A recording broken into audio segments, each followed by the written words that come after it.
ពិធីសក្ការៈគុំព្រះអង្គនៅគុំនៅវត្តពុទ្ធជីវងសូមជំរាបសួរលោក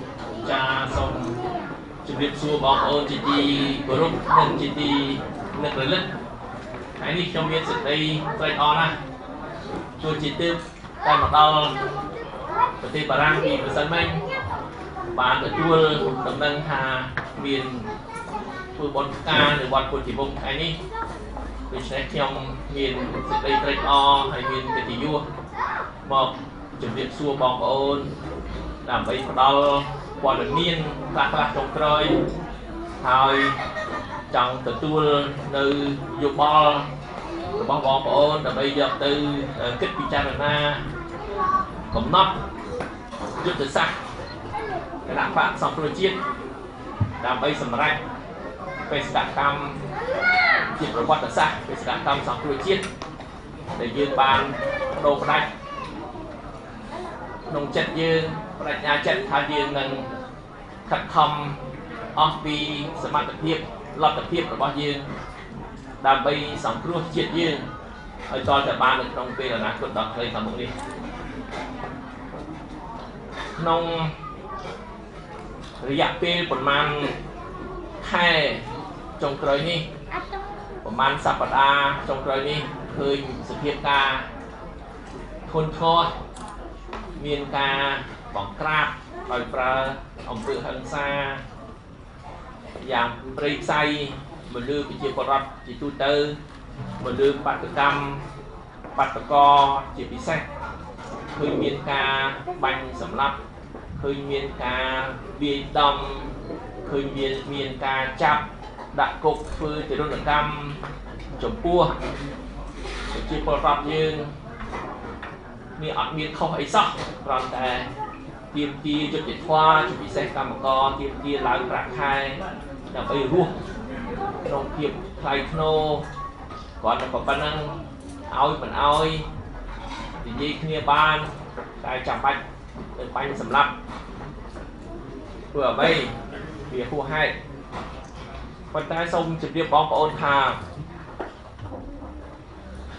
ពិភពលោកទាំងមូលគឺគេកោតទោសយ៉ាងទម្ងន់ហើយមានប្រតិកម្មចុងក្រោយនេះធ្វើឲ្យយើងមានការកក់ក្ដៅក្នុងចិត្តថាពិភពលោកមិនមែនបោះចោលយើងមិនមែនភ្លេចប្រទេសកម្ពុជាបណ្ដោយឲ្យជាតិយើងស្លាប់ឲ្យខ្មែរវេទនាឥតកំហែឥតជប់ឈរ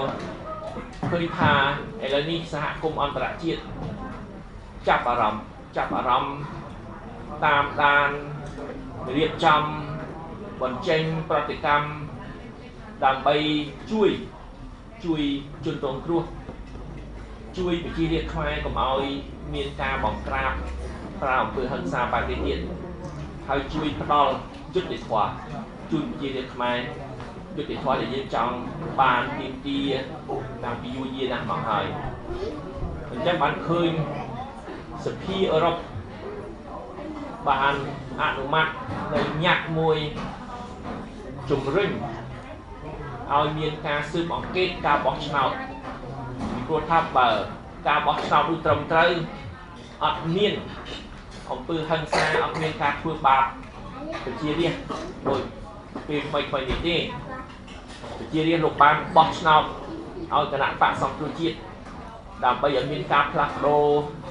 មានការកែតម្រង់មានការរៀបចំប្រទេសឡើងវិញមានការជួយអ្នកក្រអាណិតអាសូរអ្នកទុនខ្សោយមិនមែនដូចរដ្ឋាភិបាលលោកហ៊ុនសែនសពថ្ងៃនេះអញ្ចឹងបើការបោះឆ្នោតនោះត្រឹមត្រូវវិគិគោរពឆន្ទៈប្រជារាស្ត្រខ្មែរពិតប្រាកដគឺច្បាស់ជាមានការរៀបចំប្រទេសមិនឲ្យមានអំពើខុសខើមិនឲ្យមានការឈឺចាប់ដោយសពថ្ងៃនេះអញ្ចឹងបានអន្តរជាតិចាប់ផ្ដើមយល់ថាការលួចបន្លំស្លឹកឆ្នោតនេះគឺនាំមកនូវទុក្ខវេទនាដល់ប្រទេសជាតិដល់ប្រជារាស្ត្រយើងអញ្ចឹងហើយអ្វីដែលគេទាមទារថាឲ្យស៊ើបអង្កេតការបោះឆ្នោតភាពមិនប្រក្រតីការលួចបន្លំស្លឹកឆ្នោតហើយផលប៉ះពាល់នៃភាពមិនប្រក្រតីមកលើលទ្ធផលនៃការបោះឆ្នោតគឺការច្នៃប្រឌិតបំភ្លេងឆន្ទៈប្រជារាស្ត្រទាំងស្រុងនឹងជាកលឹះបញ្ហាដើមទី គឺការលួចបន្លំស្លឹកឆ្នោតដល់ឃើញសហភាពអឺរ៉ុបតាមរយៈសភាអឺរ៉ុបបានអនុម័តញត្តិ résolution បែបនេះគឺធ្វើឲ្យយើងមានការកក់ក្ដៅថាឥឡូវនេះយើងចង់បានយូរហើយការរាប់ស្លឹកឆ្នោតឡើងវិញមិនមែនតែរាប់ស្លឹកឆ្នោតឡើងវិញផ្ទៀងផ្ទាត់តួលេខឯកសារដែលគេបន្លំធ្វើឲ្យសទៅជាខ្មៅខ្មៅទៅជាសព្រោះមានការស៊ើបអង្កេតគឺច្បាស់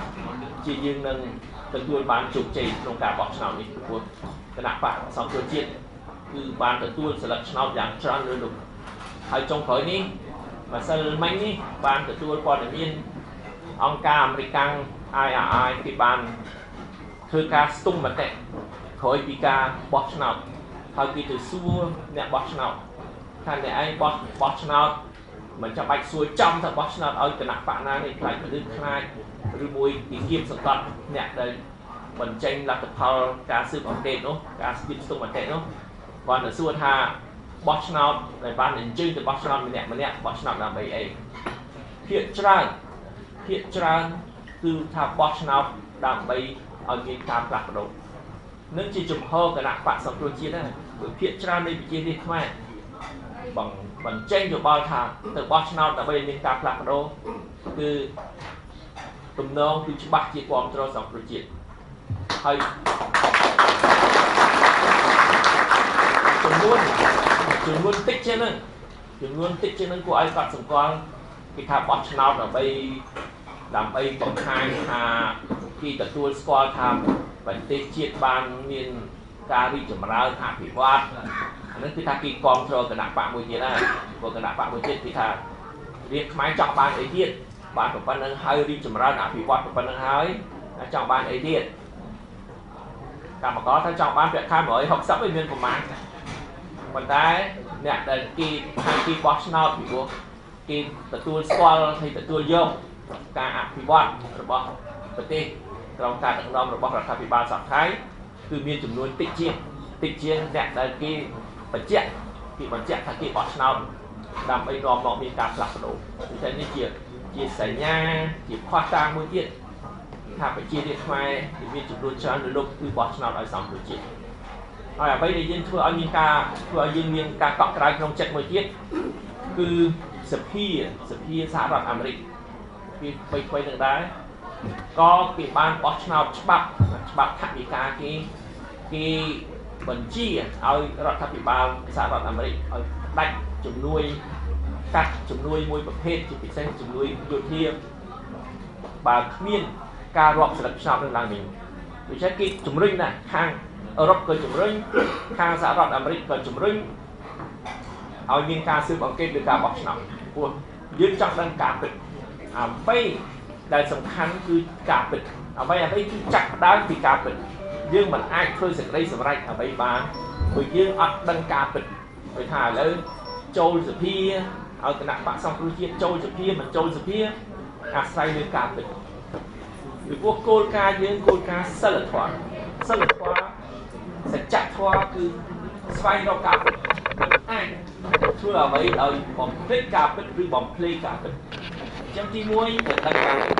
ការពិតនោះគឺតើប្រជារាស្ត្រខ្មែរចង់បានអ្វីដែលលោកបោះឆ្នោតថ្មីនេះគឺបោះឆ្នោតដើម្បីអ្វីព្រោះយើងលាតត្រដាងការពិតបានគឺឈ្នះព្រោះមនុស្សល្អគឺចង់ដឹងការពិតមានតែមនុស្សអាក្រក់ដូចជាចោលទៅលួចអីចោលមិនដែលសារភាពថាលួចឯងចោលចង់ទៅបានការពិតថាលួចតបសម្បត្តិគេលួចស្លឹកឆ្នោតដូចតែគ្នាអញ្ចឹងហើយលួចស្លឹកឆ្នោតចង់ធន់ជាងលួចតបសម្បត្តិគេព្រោះលួចស្លឹកឆ្នោតលួចជីវិតលួចអនាគតគេអញ្ចឹងបានគណៈបកប្រជាជនចំហលោកហ៊ុនសែនជាពិសេសគឺបដិសេធដាច់អហង្ការគឺអត់ចង់ឲ្យមានការស៊ើបអង្កេតដល់អ្នកសង្កេតការណ៍ទូទៅគេថាបើខ្លួនអត់បានធ្វើអីខុសឬអីខ្លាចការពិតមានតែមនុស្សអាក្រក់មានតែចោល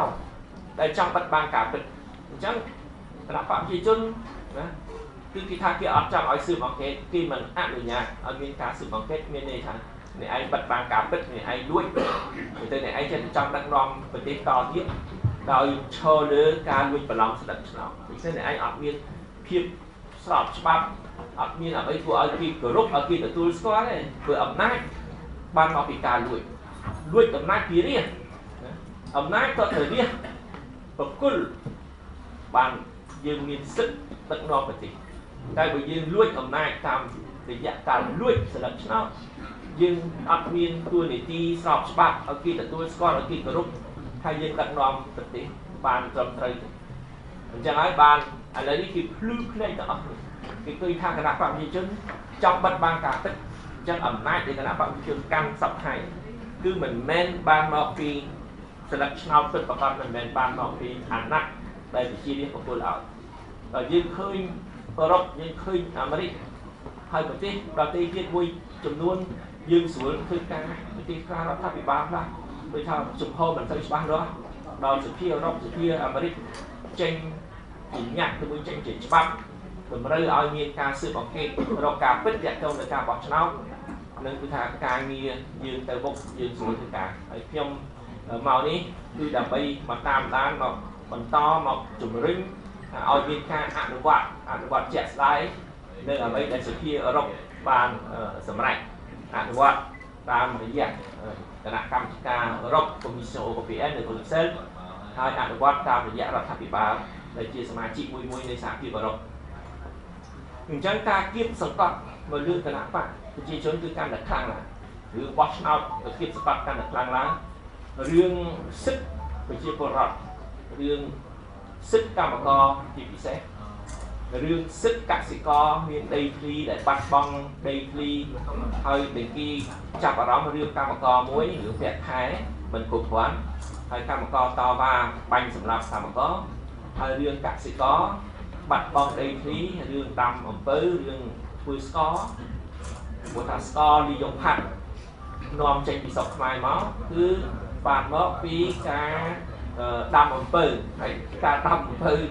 ធ្វើជាវត្ថុធាតុដើមដូចស្ករហ្នឹងគឺបានមកពីការលួចដីវិជាកសិករគេថាស្ករនោះគឺប្រឡាក់ឈាមកសិករខ្មែរដូចសម្លៀកបំពាក់ដែលផលិតនៅស្រុកខ្មែរនាំមកលក់នៅអឺរ៉ុបក៏ប្រឡាក់ឈាមកម្មករខ្មែរនឹងអញ្ចឹងបានសហជីពគឺតំណាងកម្មករសារិកានឹងគឺគេចាប់អារម្មណ៍គេបង្ហាញសាមគ្គីភាពរបស់គេចំពោះកម្មករខ្មែរហើយសម្ពាធមិនមែនមានតែសម្ពាធនយោបាយខ្ញុំរៀបរាប់បំបញ្ញមិញមានសម្ពាធហិរញ្ញវត្ថុហើយមានសម្ពាធពាណិជ្ជកម្មពីព្រោះសម្ភារបំពាក់ដែលនាំមកពីស្រុកខ្មែរគឺមានទីផ្សារធំតែពីរសហរដ្ឋអាមេរិកនិងសហភាពអឺរ៉ុបហើយពាក់កណ្ដាលសហភាពអឺរ៉ុបចង់ធំជាងសហរដ្ឋអាមេរិកផងដែរអញ្ចឹងបើរដ្ឋាភិបាលនៃសហភាពអឺរ៉ុបថាយើងនិយាយពីអឺរ៉ុបមិនចង់ហើយសហជីពសានិកានៅទ្វីបអឺរ៉ុបគេដាក់សម្ពាធនយោបាយសម្ពាធហិរញ្ញវត្ថុតាមរយៈជំនួយសម្ពាធពាណិជ្ជកម្មតាមរយៈទីផ្សារនៃគេបើកទីផ្សារគេឲ្យទំនិញដែលផលិតនៅស្រុកខ្មែរមកលក់នៅស្រុកគេគេថាគេមិនបណ្ដោយឲ្យធ្វើបាបរាជខ្មែរដូចសប្តាហ៍នេះមិនឲ្យធ្វើបាបកសិករខ្មែរមិនឲ្យយកដីកសិករខ្មែរមានតំណាងអឺរ៉ុបមួយចំនួនអាទិត្យក្រោយទៅដល់ស្រុកខ្មែររឿងដីធ្លីប៉ុន្តែរឿងប្រាក់ខែកម្មកររឿងសម្រាប់កម្មករគឺសហជីពធំគឺគេសង្កត់មកគេថាឥឡូវគេនឹងជំរុញឲ្យសហភាពអឺរ៉ុបបិទទីផ្សារឬក៏គម្រាមបិទទីផ្សារគឺអ្នកដែលដឹកនាំប្រទេសសព្វថ្ងៃដែលទទួលសំណូកសូកប៉ាន់ពីរោងចក្រកាត់ដេរបាត់បង់ទីផ្សារបាត់បង់ប្រាក់ចំណេញមន្ត្រីរាជការធំល្មើអ្នកដឹកនាំប្រទេសសព្វថ្ងៃនឹងបាត់បង់សំណូកសូកប៉ាន់ដែលខ្លួនធ្លាប់ទទួលបានដល់វាប៉ះផលប្រយោជន៍ខ្លួនឯងប៉ះសេដ្ឋកិច្ចខ្លួនឯងប៉ះប្រាក់ចំណូលខ្លួនឯងបានយកចិត្តទុកដាក់អញ្ចឹងហើយបានអ្វីដែលកំពុងធ្វើនេះឲ្យប៉ះខ្លួនឯងមកហើយសម្ពាធមួយទៀតគឺយើងអានេះសម្ពាធតុលាការយើងដាក់ពាក្យមិនដឹងប្តឹងទៅអ្នកដឹកនាំចំពោះអ្នកដឹកនាំសប្តាហ៍ប្តឹងទៅតុលាការព្រហ្មទណ្ឌអន្តរជាតិគួរ international គួរ penal international គឺបុគ្គលដែលដឹកនាំប្រទេសសប្តាហ៍បានបញ្ជាឲ្យទាហានខ្លួនបាញ់កម្មករបាញ់ឲ្យគេស្លាប់បាញ់ដោយចេតនាបាញ់រំពាលហើយបើមានព្រឹត្តិការណ៍បែបនេះទៀតគឺធ្ងន់មែនទេ chẳng của nó gặp hay điện hay khai đã bạc qua luôn ái bạc qua đó sẽ lấy việc luôn ái thì chặt cho được cả tung từ của một tờ lá cam một con on tờ chuyện chẳng sầm phiên nữa cũng công cái cao là hồi giờ trong chưa tha nơiประเทศกัมพูชีมีนักกิจสมัยแต่ครองชั่วขนาดแบบยี่จนmình men khoát này mình men chắc là vừaไปอัพมือเขยกล้าเก็บดังหาระบอบหนึ่งจะจับโดยซาเมียนกาโดนอกผมนึก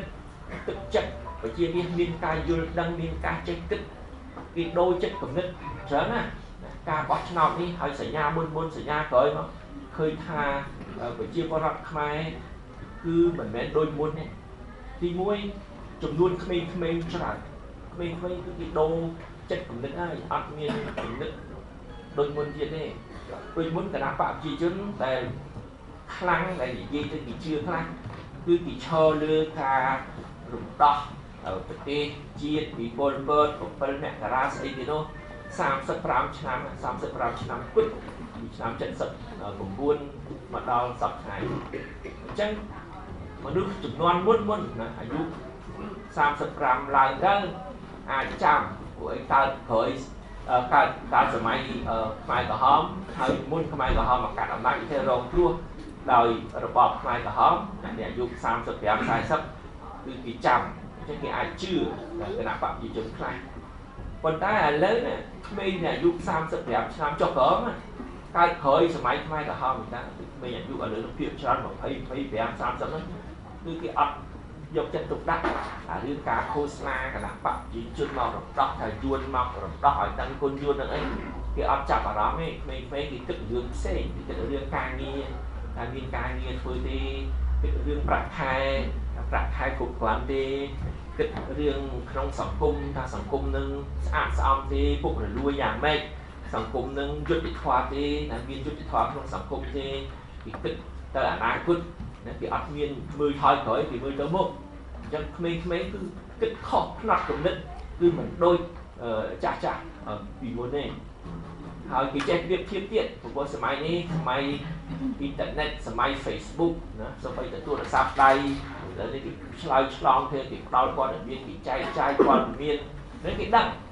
ហើយខ្មែរយើងទៅធ្វើការនៅក្រៅប្រទេសច្រើនទៅសៀមទៅកូរ៉េទៅអីម៉ាឡេស៊ីអីទៅមកអញ្ចឹងគេដឹងហើយមានទេសចរមានបងប្អូនពីស្រុកបារាំងពីអាមេរិកទៅមកអញ្ចឹងគេដឹងថាស្រុកខ្មែរយើងយ៉ាប់យើណាស្ថិតនៅចំណោមប្រទេសក្រជាងគេអន់ថយជាងគេផ្ដាច់ការជាងគេអន់ជាងប្រទេសជិតខាងឆ្ងាយចាំបានពីគេប្រៀបធៀបក្មេងៗជាពិសេសក្មេងៗបញ្ញវន្តអ្នកចេះដឹងឲ្យល្មមគេថាយ៉ាប់យើណាល្មមដូរហើយព្រោះនៅតែអញ្ចឹងយើងនៅតែក្រយើងនៅតែអន់ថយជាងគេចាំបានផ្នែកគំនិតមកតានីទេក្មេងៗទាំងអស់គឺខ្ញុំថាស្ទើរតែគ្រប់ស្ទើរតែ 100% 95% ចាស់គឺគ្រប់គ្រងឲ្យមានការផ្លាស់ប្ដូរគ្រប់គ្រងមានការផ្លាស់ប្ដូរគឺគ្រប់គ្រងគណៈបកសង្គ្រោះជាតិនេះមានគណៈបកតែ2តទៅគ្នាឥឡូវនេះគណៈបកឯការពារផលប្រយោជន៍អ្នកដឹកនាំប្រទេសរបៀបគ្រប់គ្រងដោយសពហើយហើយអ្នកដែលចង់មានការផ្លាស់ប្ដូរហើយយុវជនពីមួយឆ្នាំទៅមួយឆ្នាំក្មេងៗកាន់តែច្រើនចាស់កាន់តែតិចវាចេះកម្លាំងដែលចង់ផ្លាស់ប្ដូរវាកាន់តែច្រើនលឹះគណៈបកមួយទៀតគឺលឹះកាន់តែឆ្ងាយឡើងគឺអាគម្រាមពីរហ្នឹងគឺអ្នកដែលចង់ផ្លាស់ប្ដូរនឹងមានចំនួនកាន់តែច្រើនអញ្ចឹងអានិន្នាការចរន្តហ្នឹងតដល់ហ្នឹង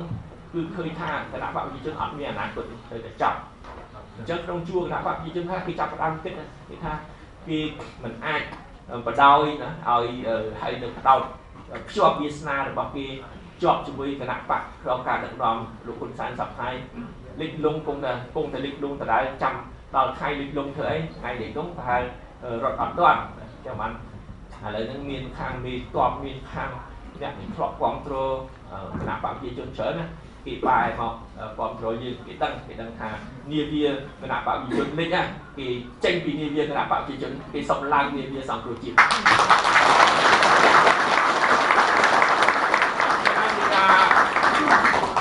ព័ត៌មានហើយការវិភាគបកស្រាយខ្លះនេះខ្ញុំជូន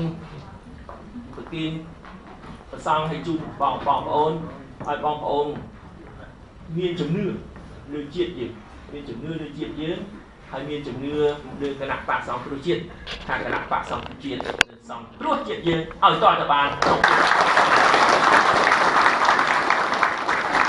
គណៈបកសង្គ្រោះជាតិខ្លាំងសំរំលឹកយើងដឹងហើយគណៈបកសង្គ្រោះជាតិខ្លាំងគឺដោយសារការរួបរวมគ្នាក្នុងប្រវត្តិសាស្ត្រប្រទេសកម្ពុជាប្រវត្តិសាស្ត្រចុងក្រោយនេះគឺជាលើកទី1ហើយដែលកម្លាំងស្នេហាជាតិកម្លាំងប្រជាធិបតេយ្យរួបរวมគ្នាជាធ្លុងមួយដល់តែយើងរួបរวมគ្នាជាធ្លុងមួយបានយើងអាចឈ្នះកើតនឹងបទពិសោធន៍ក្នុងពិភពលោកបទពិសោធន៍ក្នុងប្រវត្តិសាស្ត្រប្រហែល30 40ឆ្នាំកន្លងមកនេះយើងឃើញក្នុងពិភពលោកនៅគ្រប់ទ្វីបទាំងអស់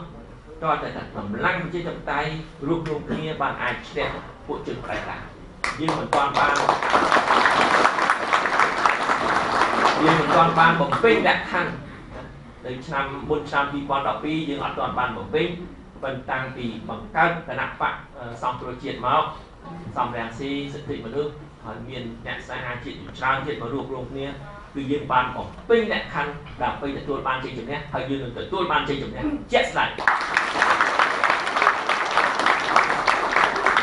ឥឡូវឃើញគណៈបកយើងតាំងពីរួបរวมគ្នាមកឃើញកម្លាំងវាច្រើនមនុស្សចូលមកច្រើនគេមានជំនឿមកមានជំនឿថាការរួបរวมគ្នានេះនឹងមកដល់មកនៅជ័យជំនះហើយយើងធ្វើការចែកការគ្នាទៅគឺថាវាឃើញវាមានប្រសិទ្ធភាពកាលមុនបើមានគណៈបកជាមួយអញ្ចឹងបើខ្ញុំថាគណៈបកសំរងស៊ីពីមុនបើខ្ញុំចេញមកធ្វើទស្សនកិច្ច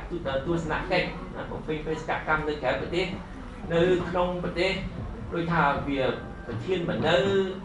អាចមានការរងចាំមិនសូវសកម្មដូចមុនពេលមានវត្តមានប្រធានប៉ុន្តែឥឡូវអត់ទេឥឡូវមានប្រធានអនុប្រធានធ្វើការជាមួយគ្នាដោយរៀបដៃពីរជាប់គ្នាខ្ញុំមកបំពេញបេសកកម្មនៅក្រៅប្រទេសតែលោកគឹមសុខាថ្ងៃនេះគាត់នៅខេត្តព្រៃវែងហើយបន្តទៀតគឺចុះទៅគ្រប់ខេត្តធ្វើសកម្មភាពពេញទៅហើយគឺគណៈបកយើងគឺសកម្មភាពអត់មានចុះទេយើងចែកថាសមត្ថភាពយើងកម្លាំងយើងគឺច្រើនណាស់ហើយឥឡូវនេះយើងធ្វើការជួលចិត្តគ្នាច្បាស់គឺអត់មានដោយពួកគណៈបកប្រជាជនគេចេះតែបំពុលបរិយាកាសថាអូទីទៀតនឹងឆ្លោះគ្នាសំរងស៊ីគឹមសុខាឆ្លោះគ្នាក្នុងគណៈបកសង្គ្រោះជាតិមានបែកជាក្រុមបែកនេះអត់មានគណៈបកដែលបែកជាក្រុមពុនគេហើយបន្តិចទៀតនេះគឺគណៈបកប្រជាជនហើយពីព្រោះឥឡូវនេះគឺមានការប្រេះឆាគេអស់មានជំនឿលើហ៊ុនសែនហើយអញ្ចឹងយើងនឹងឃើញថាមានដូចថាការរៀបចំប្រទេសឆាកនយោបាយនៅប្រទេសកម្ពុជានឹងមានការផ្លាស់ប្ដូរនៅខាងមុខនេះគេឃើញហួសហេតុគេឃើញហ៊ុនសែនទៅសុំយួនដែលបាតកម្មសង្គ្រោះជាតិខ្លាំងមនុស្សរាប់សែនអ្នកចូលរួមពិសេសឲ្យហ៊ុនសែនចុះចេញទៅហ៊ុនសែនគាត់ស្លន់ស្លោគាត់ភ័យគាត់ទៅសុំយួនបានប្រហែលថ្ងៃមកវិញបាញ់សម្រាប់កម្មករអានោះគេថានឹងយួនបញ្ជាឲ្យសម្រាប់ខ្មែរហ្នឹងដល់បាញ់សម្រាប់កម្មករឲ្យនាយករដ្ឋមន្ត្រីយួនមកទៀតទៅជួបគ្នាថ្មីៗអីមកជួបជាមួយហ៊ុនសែនទៀតគេថាហ៊ុនសែនគឺពឹងយួនដើម្បីឲ្យស្រោចស្រង់ខ្លួនការពារអំណាចរបស់ខ្លួនអញ្ចឹងខ្មែរអ្នកស្នេហាជាតិរឹតតែក្តៅកាហាយខាងទៀតថាហ៊ុនសែនរហូតទៅយួនគឺដើម្បីទទួលបញ្ជាឲ្យសម្រាប់ខ្មែរគឺយួនខ្ចីដៃហ៊ុនសែនសម្រាប់ខ្មែរអញ្ចឹងខ្មែរយើងកាន់តែជួយចាប់ហើយកាន់តែបដិញ្ញាចិត្តថារួមកម្លាំងជាមួយសង្គ្រោះជាតិដើម្បីសង្គ្រោះជាតិយើងឲ្យដល់ទៅបានថ្ងៃច័ន្ទចាប់ពីថ្ងៃច័ន្ទល្ងាចដល់ចាប់ដើមពីថ្ងៃអង្គារព្រឹកខ្ញុំនឹងទៅហ្សឺណែវគឺអង្គការសហប្រជាជាតិណាផ្នែកអង្គការសហប្រជាជាតិផ្នែកសិទ្ធិមនុស្សនៃអង្គការសហប្រជាជាតិគេប្រជុំនៅហ្សឺណែវគេពិនិត្យស្ថានភាពការវិវត្តនៅប្រទេសកម្ពុជាគេធ្វើ4ឆ្នាំម្ដងលើកមុននៅឆ្នាំ2009ចូល5ឆ្នាំ2009អញ្ចឹង2009ឥឡូវយើង2014 5ឆ្នាំ4-5ឆ្នាំគេធ្វើម្ដងគេនឹងធ្វើវិភាគគេនឹងវិតម្លៃការវិវត្តខាងគោរពសិទ្ធិមនុស្សវិវត្តខាងសេរីភាពឃើញថាស្រុកខ្មែរគឺកាន់តែធ្លាក់កាល2009ខ្ញុំបានទៅដល់5ឆ្នាំមុនគត់កាលនោះឃើញរដ្ឋាភិបាលតំណាងរដ្ឋាភិបាលលោកហ៊ុនសែនអូ សន្យាថានឹងកាយតម្រង់ធ្វើឲ្យហ្វមកាយនេះកាយនោះកាយលំអគ្រប់សពប៉ុន្តែឥឡូវ5 ឆ្នាំក្រោយឃើញអត់មានទៅពុកមានទៅថយក្រោយចឹងបានធ្វើឲ្យពិភពលោកភ្លឺណែទៀតឃើញថាហ៊ុនសែនបកកាយទៅផលណាធ្វើបាបវាឲ្យបកកាយទៅផលហើយលើកនេះអត់មាននរណាជឿទេនឹងមានប្រតិកម្មពីពិភពលោកដើម្បីកោតទោសអំពើអុកក្រិតទាំងប៉ុន្មានដែលបានកើតមាននៅប្រទេសកម្ពុជាថ្មីៗនេះហើយជំរុញចរន្តឲ្យនាំមកទៅការផ្លាស់ប្ដូរឲ្យបានសម្រេចកាន់តែឆាប់ឡើងថែមទៀតអញ្ចឹងកម្លាំងក្នុងប្រទេសកម្លាំងក្រៅប្រទេសសម្ពាធប្រជាពលរដ្ឋខ្មែរគឺសម្ពាធពីក្រោមឡើងហើយសម្ពាធពីសហគមន៍អន្តរជាតិគឺសម្ពាធពីលើចុះទៅវិញគឺសម្ពាធហ្នឹងវាគៀបខ្ញុំជឿថាគៀបពួកអំណាចផ្ដាច់ការដែលលួចជាតិបំផ្លាញជាតិហើយលួចជាតិគឺពួកនេះมันអាចមានលទ្ធភាពដឹកនាំប្រទេសបានដូចពីមុនទៀតទេគណៈការផ្ដាច់ប្រត់ខ្ញុំសូមអំពាវនាវឲ្យបងប្អូនខិតខំចូលរួមក្នុងបេសកកម្មសង្គ្រោះជាតិនេះបេសកកម្មចុងក្រោយបេសកកម្មផ្ដាច់ប្រត់ដើម្បីឲ្យបានសម្រេចជួយស្ដាប់ជាតិយើងឲ្យទាន់ពេលវេលាហើយសូមថ្លែងអំណរគុណបងប្អូននៅប្រទេសបារាំងខ្ញុំក៏ធ្លាប់នៅប្រទេសបារាំងយូរដែរខ្ញុំស្គាល់បងប្អូនស្គាល់ទឹកចិត្តបងប្អូនហើយទទួលព័ត៌មានពីបងប្អូននៅស្រុកបារាំងថាបងប្អូនបានធ្វើសកម្មភាពយ៉ាងខ្លាំងដើម្បីលើកទឹកចិត្តឲ្យផ្ដល់ជាជំនួយថវិកាដើម្បីទ្រទ្រង់សកម្មភាពគណៈបកសង្គ្រោះជាតិនៅជួរមុខនៅប្រទេសកម្ពុជាសូមថ្លែងអំណរគុណយ៉ាងជ្រាលជ្រៅទីបំផុតក្នុងនាមសកម្មជនសកម្មនារីសមាជិកាគណៈបកសង្គ្រោះជាតិនៅប្រទេសកម្ពុជាសូមថ្លែងអំណរគុណពីចំពោះព្រះសង្ឃជូនចំពោះបងប្អូនទាំងអស់ដូចជាបងប្អូនថ្ងៃនេះនៅវត្តពុទ្ធិវង្សបានរៀបចំធ្វើបុណ្យផ្កាដើម្បីប្រមូលបច្ច័យ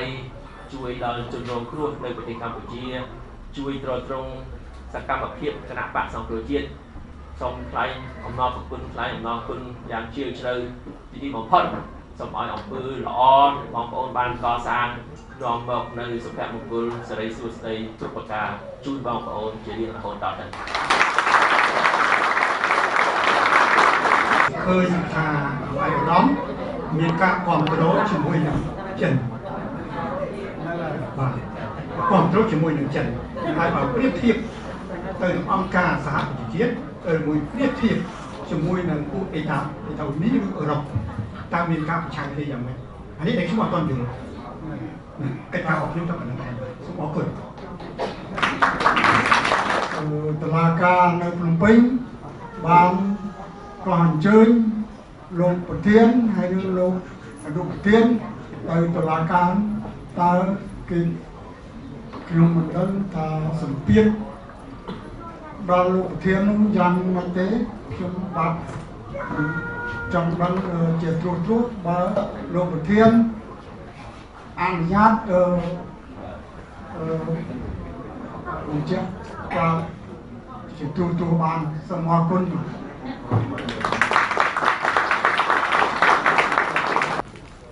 ប្រទេសកម្ពុជាយើងកាលពីទសវត្សទី19 1800ជាងបើអត់មានអន្តរាគមន៍ប្រទេសបារាំងស្រុកយើងរលាយបាត់ហើយបើអត់មានអន្តរាគមន៍បារាំងចូលមកពីស្រុកខ្មែរយើងចប់នេះយើងហៅថាសំណាងរបស់យើងផងយើងធ្វើអាណានិគមឲ្យគេមកធ្វើអាណានិគមដូចស្រុកយើងវាអត់មានអីល្អទេប៉ុន្តែគុំតែបារាំងចូលមកស្រុកខ្មែរនេះមើលទៅខាងមុខសៀមមិនជាគ្រោះថ្នាក់អីធំប្រមាណនេះសៀមក៏មានបញ្ហារបស់ខ្លួនប៉ុន្តែយួនគឺបានអនុវត្តផែនការលេបទឹកដីកម្ពុជាជិតបានសម្រេចបើយើងមិនទុកផែនការយួនលេបទឹកដីស្រុកខ្មែរមិនទុកក្នុងរយៈ10ឆ្នាំខាងមុខទៀតបើទុកមិនបានទេពីស្រុកខ្មែរនិយាយពីព្រោះ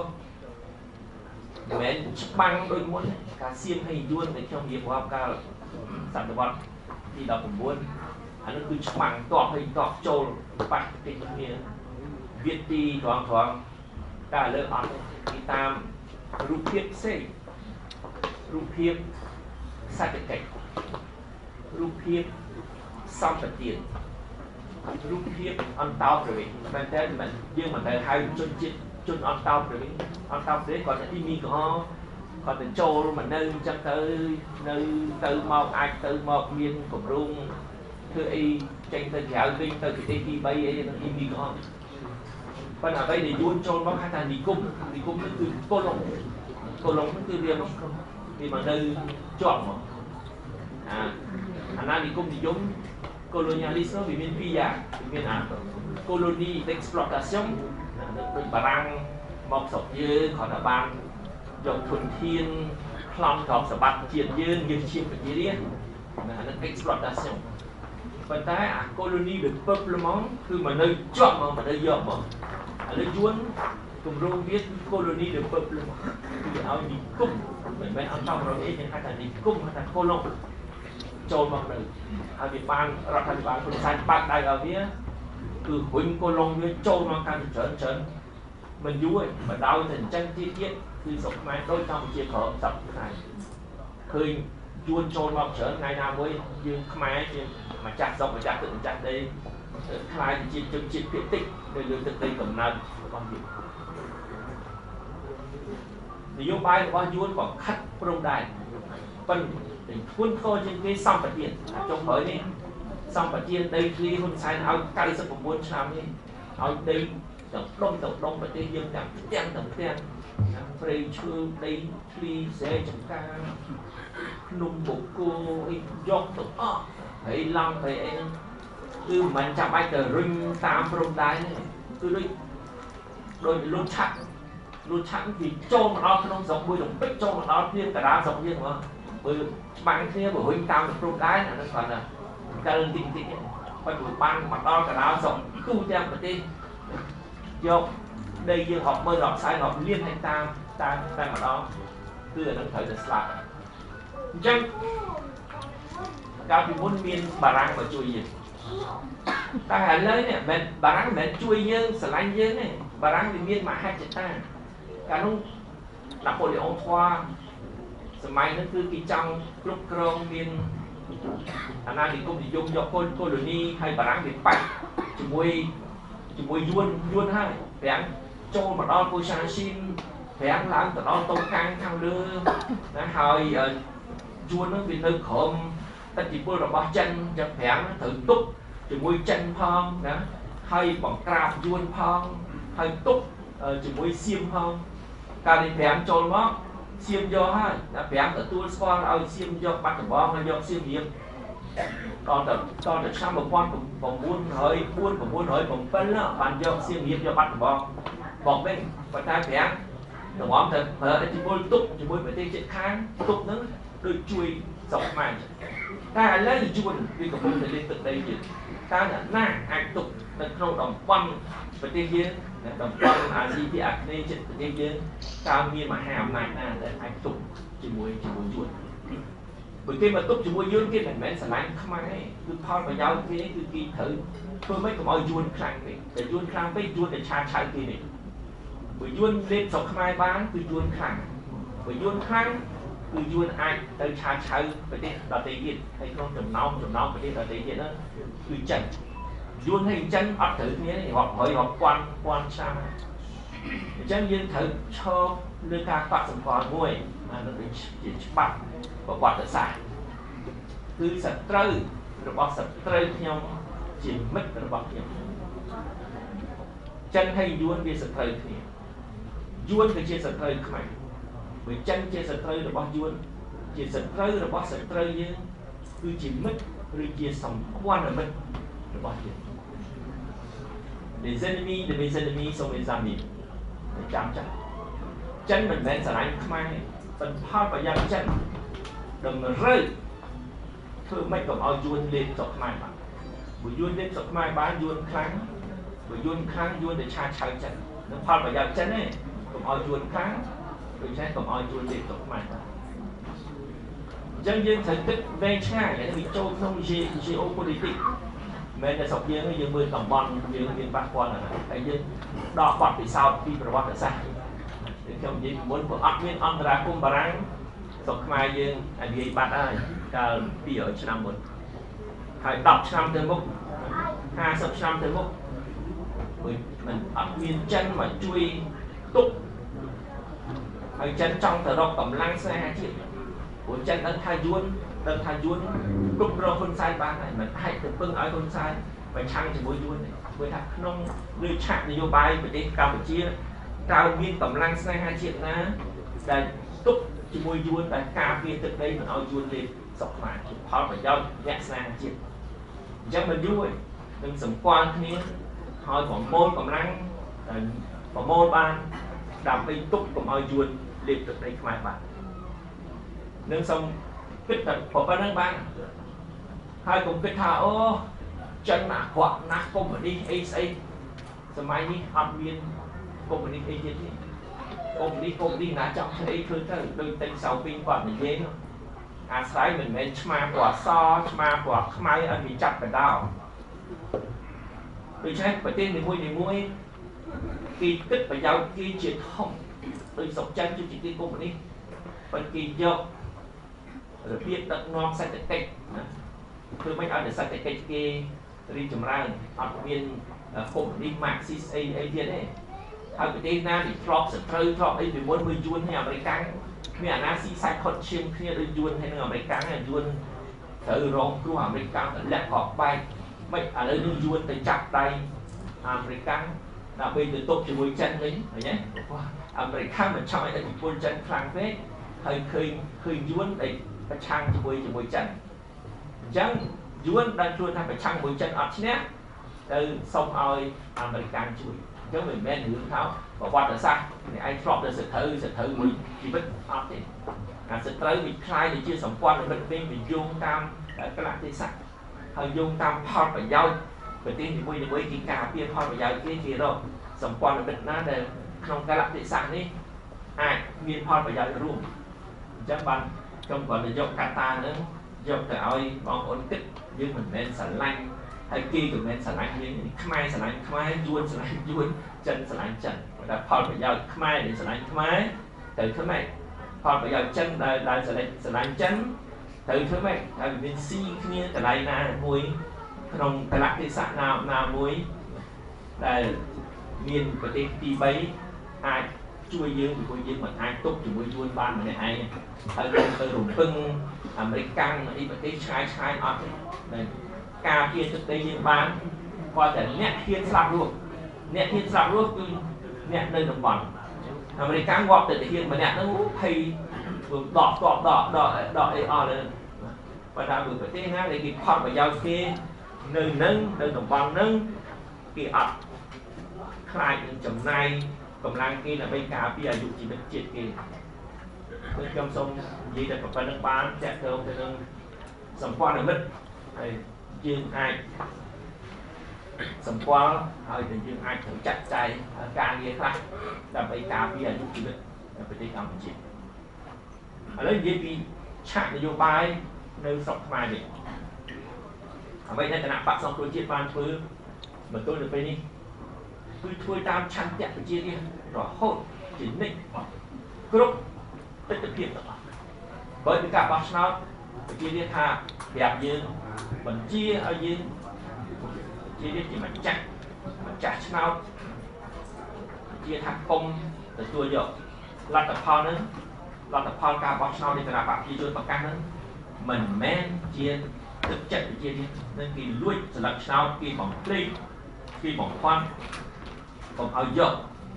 យើងអត់យកថាកុំឲ្យទទួលយើងអត់ទទួលស្គាល់ទទួលយកគឺអត់ការបោះឆ្នោតយើងទៅប្រឆាំងទៅនេះអញ្ចឹងហើយបានយើង